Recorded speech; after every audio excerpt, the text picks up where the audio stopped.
How do we deal with all of this? So Dr. Sheryl Ziegler is here to help, a psychologist who's also our 9 News parenting expert. This is a traumatic week for everyone, whether you were there or if you were watching it unfold on television or social media. It's hard enough for us, but what about kids, and what do we do about kids who hear this? Thanks for having me, Tom. I think that, yes, we all experience Sheryl, we're having a little problem with really. your microphone. I don't know if you can click something if you were muted there, but there we go. Can you hear me now? Can you hear me? Okay. So we all experience very similar things when we go through a trauma, but kids in particular, they process this kind of trauma physically. So they can have stomach aches and headaches, and just not feel well. They process it emotionally. They are scared. They might be fearful, worried, clingier to their parents more than normal. And definitely mentally, we can all, I think, identify with it's hard to concentrate, focus, and sustain your attention when you've either firsthand been through a traumatic event or you're just in the collective trauma of it all, just hearing about it and experiencing it secondhand as well.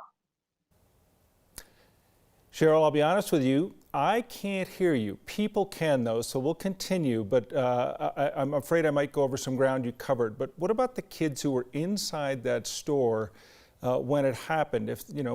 How do you manage something so traumatic so young?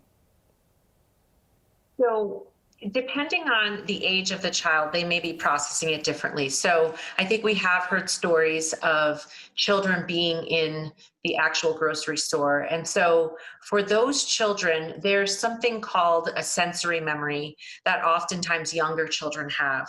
And so, what that means is that they might be jumpier than normal.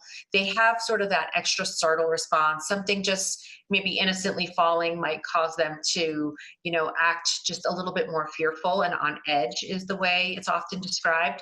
So those kids are going to have potentially kind of a long road ahead of them in terms of this traumatic incident staying with them. And so there are a couple of factors that can be very helpful. Really their support system, the love and concern that they feel from their family, just a sense of security is really what they need right now, just to feel like there's something normal or making them feel safe and secure at this time. Sheryl, I apologize for the technical problems that did not allow me to really participate in our interview today. We always do appreciate having you on and your insights as well. So thanks for joining us today. Having me.